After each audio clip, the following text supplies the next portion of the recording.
Merci, chers collègues. Merci, Monsieur le Président. Bonjour à toutes et tous. Je m'associe d'abord, bien évidemment, aux mots qui ont été dits par le Président en introduction. Cette présentation du prélèvement sur recettes au profit de l'Union européenne dans le cadre de l'examen du projet de loi de finances 2024 représente à mes yeux un triple enjeu.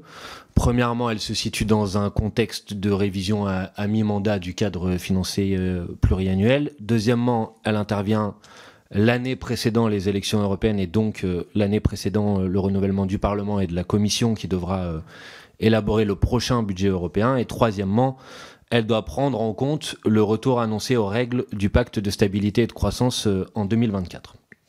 Je voudrais commencer mon propos par ce dernier point.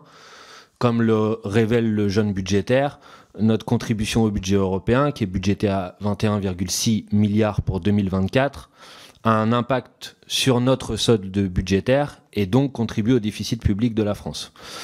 Force est de constater de ce point de vue-là que notre pays est pris dans une tenaille singulière. D'un côté, nous sommes le deuxième contributeur net au budget de l'Union européenne, à hauteur de 9,6 milliards d'euros en 2022. Et de l'autre, le déficit aggravé va nous exposer au risque de sanctions par la Commission européenne. En d'autres termes, nous risquons d'être sanctionnés par la Commission européenne pour notre excès de générosité envers le budget européen. Plutôt que d'excès de générosité, je crois qu'il vaudrait mieux parler en vérité d'excès de naïveté. Il est vrai qu'on m'objectera, cela a été fait par mon collègue, que la France est le deuxième pays bénéficiaire en volume des dépenses de l'Union européenne, et c'est vrai, 15,5 milliards d'euros en 2021. Néanmoins, lorsqu'on rapporte ce volume de dépenses à notre population, nous sommes à la 21e place pour la politique de cohésion et à la 23e place pour l'ensemble des politiques européennes. Le premier bénéficiaire par habitant est lui un État membre notoirement pauvre et dans le besoin, le Grand-Duché du Luxembourg, qui touche 3,905 euros par habitant, là où la France récupère 235 euros par habitant. Et dans le même temps, suite à la décision de juin 2022, notre enveloppe au titre du plan de relance européen a diminué de 2 milliards, tandis que le remboursement du plan de relance représentera pour la France environ 2,4 milliards d'euros supplémentaires par an. Notre grande naïveté ne s'arrête pas là. Comme je le rappelais, la France est la deuxième contributrice nette au budget de l'Union européenne. Devant nous se trouve l'Allemagne, derrière nous les Pays-Bas. Il existe néanmoins une différence cruciale avec nos deux voisins, c'est qu'eux bénéficient de réductions forfaitaires annuelles, qu'on appelle plus communément des rabais, quasiment 3,7 milliards pour l'Allemagne, 1,9 milliard pour les Pays-Bas, et je ne voudrais pas faire l'offense d'oublier la Suède, un peu plus d'1 milliard, l'Autriche, 565 millions, le Danemark, 377 millions. Naturellement, les rabais des uns doivent être compensés par les contributions des autres, au premier rang desquels celle de la France, première contributrice au financement de ce chèque cadeau. Nul doute que nos partenaires, l'Allemagne, son ministre des Finances, seront sensibles à la beauté du geste et le prendront en compte lorsqu'ils voudront nous imposer une nouvelle cure d'austérité pour déficit budgétaire excessif. Alors certes, il faut rendre à César ce qui est à César, et cette naïveté de la France vient de loin, elle n'est pas imputable au seul gouvernement d'Emmanuel Macron. Le jeune budgétaire le dit clairement, le montant de la contribution française au budget de l'Union européenne a été multiplié en part des recettes fiscales par plus de 2 en 40 ans, passant de 3,7% en 1982 à 8,4% en 2023 à périmètre constant. En revanche, ce qui est imputable à l'actuelle minorité présidentielle, c'est que nous vous avions alerté en 2020 sur le fait que le prétendu plan de relance européen, faute de nouvelles ressources propres, allait uniquement aggraver la dette des États membres et n'offrait donc que l'austérité budgétaire comme horizon au peuple européen. Je dois préciser que l'alerte ne venait pas uniquement des rangs de l'opposition, puisque Valérie Hayek, qui est la chef de délégation macroniste au Parlement européen, a régulièrement alerté sur le caractère insuffisant et hypothétique des nouvelles ressources propres proposées par la Commission européenne. Je rappelle que le besoin initial était budgété à 15 milliards d'euros. Il est maintenant compris entre 17 et 27 milliards du fait de la hausse des taux d'intérêt, et les nouvelles ressources propres prévues à l'époque ne sont toujours pas là. Je rappelais dans mon propos liminaire que cette présentation intervient l'année précédant les élections européennes et donc avant le renouvellement de la Commission. Étant contributrice nette, la France serait en droit d'enjoindre la future Commission de s'appliquer ses propres conseils d'efficacité budgétaire. Je prends appui sur le rapport de la Cour des comptes européenne sur la gestion de la dette liée au plan de relance. La Cour souligne ainsi des défaillances dans l'évaluation de la performance de réalisation des objectifs de gestion de la dette, que ces objectifs ont été définis de manière opaque et souligne un manque de transparence et de responsabilité de la Commission vis-à-vis du Parlement européen. Enfin, afin de ne pas être plus long, je conclurai ma présentation par la question de la révision à mi-mandat du cadre financier pluriannuel 2021-2027, puisqu'elle intervient en parallèle de cette discussion. Dans sa résolution du 3 octobre dernier, le Parlement européen se contente de remarquer, je cite, que la révision proposée ne vise que quelques-unes des questions les plus préoccupantes dans le cadre existant et ne répond pas pleinement à tous les besoins et problèmes recensés. C'est un euphémisme. Sur les 65 milliards supplémentaires mis sur la table par la Commission, il y a au moins 2 absents et un camouflé pour la France. Premier absent, la lutte contre la pauvreté. Plus d'un Européen sur 5 est menacé de pauvreté ou d'exclusion sociale, soit 95 millions de personnes. C'est 3,3 millions de plus depuis 2019. L'Union européenne a déjà raté ses objectifs de lutte contre la pauvreté en 2010, en 2020, et semble condamnée à rater celui de 2030. Et pourtant, pas un milliard supplémentaire n'est mis sur la table par la Commission européenne sur cet objectif. Deuxième problème, la politique agricole commune. En janvier de cette année, le commissaire européen à l'agriculture promettait une hausse du budget de la PAC à l'occasion de la révision du CFP. Où est cette hausse? Nulle part. Enfin, un camouflet pour la France. Emmanuel Macron a réclamé à corps et à cri un fonds de souveraineté capable de rivaliser avec les 370 milliards du plan Biden. À la place, nous avons STEP, un instrument doté d'un budget de 10 milliards d'euros. Comme le dit à nouveau votre collègue Valérie Hayet, c'est très, très en dessous. Le constat est donc on ne peut plus clair. Nous sommes le dindon de la farce budgétaire européenne. La contribution française n'a de cesse d'augmenter pour financer les rabais dont bénéficient des États égoïstes et recevoir en proportion moins que le Luxembourg et rembourser un plan de relance sous-doté.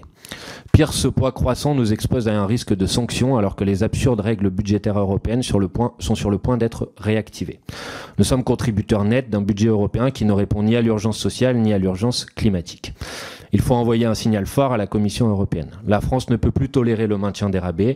Elle ne peut pas accepter un budget à côté de la plaque. Elle ne peut consentir au retour du pacte de stabilité et de croissance. C'est pourquoi je crois que notre Assemblée devrait rejeter l'article 33 du projet de loi de finances pour renégocier les conditions de notre contribution au budget de l'Union européenne. Je vous remercie. Merci beaucoup, M. Bompard. Merci, Monsieur le Président. Bon, bien évidemment, vous le savez, j'aurais des appréciations différentes, mais je remercie d'abord les collègues qui se sont exprimés, parce que je pense que c'est intéressant d'avoir un moment d'échange comme celui que nous avons en ce moment. Bon, il me semble que l'objet de la discussion d'aujourd'hui, c'est pas l'accord conclu hier au Conseil sur la question du marché européen de l'électricité, mais puisque j'ai l'impression qu'avec vous, les accords historiques succèdent aux accords historiques qui sont toujours plus historiques les uns que les autres, je pense que ça pourrait être intéressant qu'on ait un moment d'échange sur ce sujet, mais je ne me reconnais pas et je n'attribue pas à l'accord qui a été conclu hier un caractère historique. Et je rappelle que par rapport à ce que nous avons voté, nous, Assemblée nationale française, sur la nécessité du maintien notamment des tarifs réglementés de l'énergie pour les petites et les moyennes entreprises, c'est totalement exclu par cet accord européen conclu hier. Mais bon, je pense qu'on aura un moment d'échange spécifique sur cette question à l'occasion. Deuxièmement, sur la question du rapport au budget de l'Union européenne, vous essayez d'interroger dans mes propos une certaine contradiction qui n'existe pas entre le fait que j'aurais dit il faut des budgets supplémentaires pour lutter contre la pauvreté, pour la transition écologique, etc. Et dans le même temps, j'aurais dit il faut moins de budget européen. Je n'ai jamais dit qu'il fallait moins de budget européen. Pour ma part, j'ai été député européen et je sais que mon groupe, ma délégation a toujours voté au Parlement européen en faveur de cadres financiers pluriannuels plus ambitieux que les cadres financiers pluriannuels proposés par la Commission et discutés par le Conseil. Le sujet de notre discussion aujourd'hui n'est pas celui-là. Le sujet de notre discussion est de savoir qui alimente, quelles sont les recettes qui viennent alimenter ce budget européen et est-ce qu'elles sont justement et équitablement réparties entre les différents États membres de l'Union européenne. Et clairement, ce n'est pas le cas. Clairement, ce n'est pas le cas. Puisque vous avez un dispositif de rabais qui, certes, est le résultat de rapports de force consentis de manière historique, mais c'est une réalité.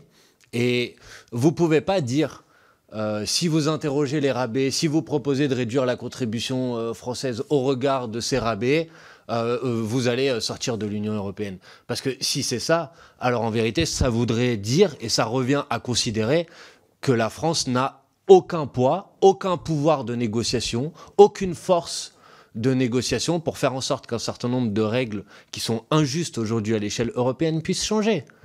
Or, vous savez très bien que si vous voulez avoir un rapport de force, il faut être en capacité de s'appuyer aussi sur des décisions souveraines du peuple français ou de ses assemblées pour dire, pour nous en France, il y a une inégalité dans les contributions au budget de l'Union européenne qui n'est plus acceptable.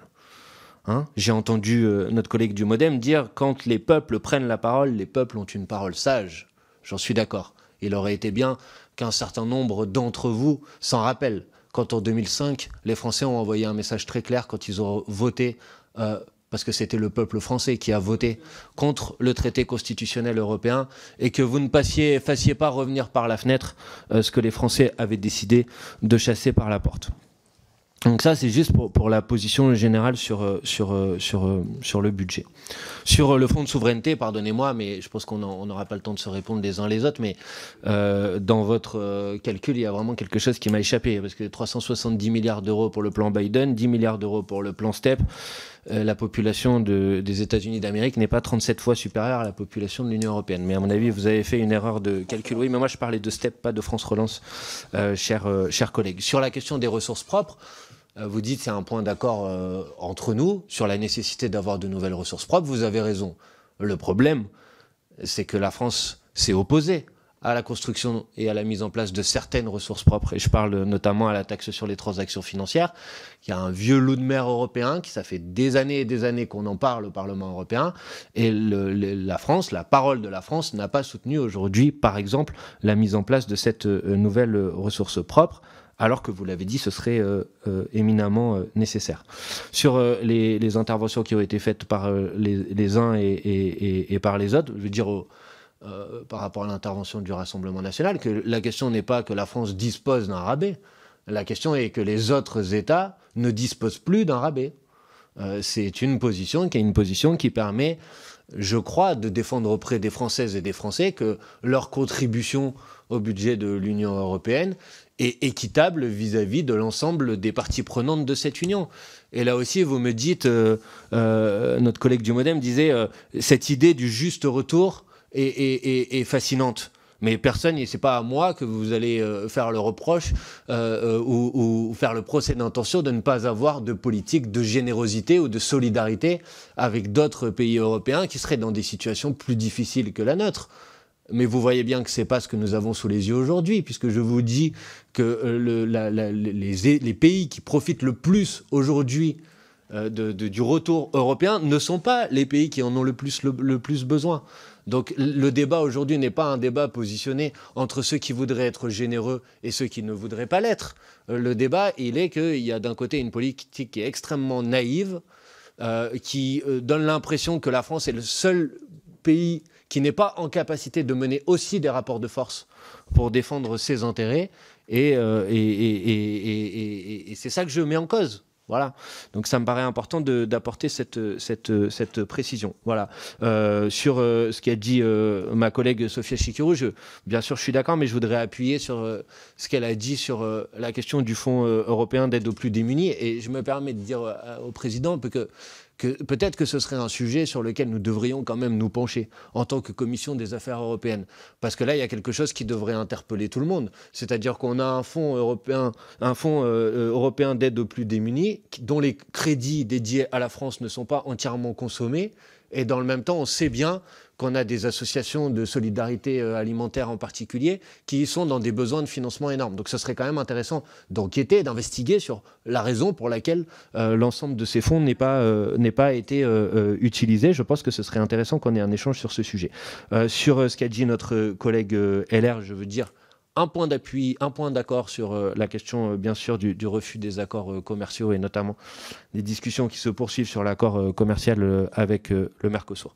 Voilà, j'ai essayé de répondre, ou en tout cas de dire mon point de vue sur les points de vue qui ont été exprimés par les collègues. Je les en remercie. Je remercie mon collègue Alexandre Leroy et je remercie Monsieur le Président pour cette discussion qui me semble était intéressante.